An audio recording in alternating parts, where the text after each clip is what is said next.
ಇವತ್ತು ನಮ್ಮ ತಾಲೂಕಿನ ತುಂಬ ಹಿರಿಯರು ನಮ್ಮ ರಾವ್ ಅವರು ತೀರ್ಕೊಂಡು ತುಂಬ ನೋವಾಗಿದೆ.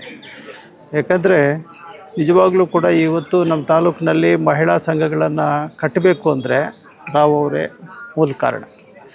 ರಾವ್ ಅವರು ತುಂಬ ನೋವಾಗತ್ತೆ ಪಾಪ. ನಮಗೆ ಅವರು ಶಾಂತಿ ಕೊಳ್ಳಿ, ಅವರ ಆತ್ಮಕ್ಕೆ ಶಾಂತಿ ಕೊಡಲಿ ಅಂತ ನಾನು ಕೊಡ್ತಾ, ನಿಜವಾಗ್ಲೂ ಕೂಡ ರಾವ್ ಅವರು ಒಳ್ಳೆ ಸೇವೆ ಮಾಡಿದ್ದಾರೆ. ಹೇಳ್ಕೊಳ್ಳೋ ಬಗ್ಗೆ ಎಷ್ಟು ಬೇಕಾದರೂ ಹೇಳ್ಬೋದು ರಾವ್ ಬಗ್ಗೆ.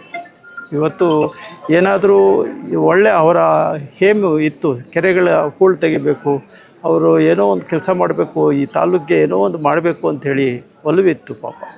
ಅವರು ತುಂಬ ಇವತ್ತು ತೀರ್ಕೊಂಡಿದ್ದಾರೆ. ಅವ್ರು ನಿಜವಾಗ್ಲೂ ಕೂಡ ಅವ್ರ ಆತ್ಮಕ್ಕೆ ಶಾಂತಿ ಸಿಗಲಿ ಅಂತ ನಾನು ಹಾರೈಸ್ತೇನೆ. ಅವರು ದೇವರಸಂದ್ರನೇ ಗ್ರಾಮ ಪಂಚಾಯತಿ ಒಂದು ಭೂಪಟದಲ್ಲಿ ಕನಸಿತ್ತು. ಹೌದು.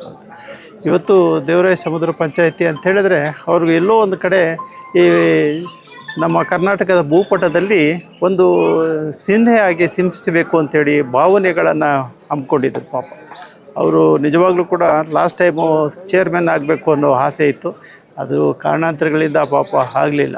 ನಿಜವಾಗ್ಲೂ ಕೂಡ ಆ ಸಮಯದಲ್ಲಿ ಅವ್ರಿಗೆ ಕೊಡಬೇಕಾಯ್ತು. ಈ ಗ್ರಾಮ ಪಂಚಾಯತಿಯವರು ಆ ಕೊಡುಗೆಯನ್ನು ಕೊಟ್ಟಿದ್ದಾರೆ. ನಿಜವಾಗ್ಲೂ ಕೂಡ ಅವರಿಗೆ ಎಲ್ಲೋ ಒಂದು ಕಡೆ ಈ ಸೇವೆ ಮಾಡುವಂಥ ಅವಕಾಶ ಸಿಗಬೇಕಾಯ್ತು. ಯಾವುದೇ ಆಸೆ ಪಡೆದವರು ಅಲ್ಲ, ಯಾವತ್ತೂ ಇಲ್ಲ. ಅವರು ಆಸೆಗೆ ಯಾವತ್ತೂ ಕೊನೆ ಇಲ್ಲ ಪಾಪ. ಅವರ ಆಸೆ ನಿಜವಾಗ್ಲೂ ಕೂಡ ಜನರು ಬಡವರಿಗೆ ಬಗ್ಗೆ ಬಿಟ್ಟರೆ ಬೇರೆ ಯಾವುದೇ ಆಗಲಿ ಆಸೆ ಆಕಾಂಕ್ಷೆಗಳು ಯಾವುದೂ ಇರಲಿಲ್ಲ ಪಾಪ. ತುಂಬ ಒಳ್ಳೆ ಮನುಷ್ಯ. ನನಗೆ ತುಂಬ ಹಾತ್ಬಿಡು. ನಾನು ಯಾವತ್ತಾದರೂ ಬರಬೇಕು ಅಂದರೆ ಫೋನ್ ಮಾಡಿ ಹೇಳಿದ ತಕ್ಷಣ ಇಮ್ಮಿಡಿಯೇಟ್ ತಿಂಡಿ ತಂದು ಕಾಯ್ಕೊಳ್ಳೋರು. ನಾನು ಬರೋವರೆಗೂ ಕಾಯ್ದು ತಿಂದು ಮತ್ತೆ ನನಗೆ ತಿನ್ನಿಸಿ ಮತ್ತೆ ಆಚೆ ಹೋಗೋರು ಅಂಥ ಪುಣ್ಯಾತ್ಮ ಇವತ್ತು ತೀರ್ಕೊಂಡಿದ್ದಾನೆ. ನಿಜವಾಗ್ಲೂ ಕೂಡ ಅವರ ಆತ್ಮಕ್ಕೆ ಶಾಂತಿ ಸಿಗಲಿ ಅಂತ ಭಾವಿಸ್ತೀನಿ.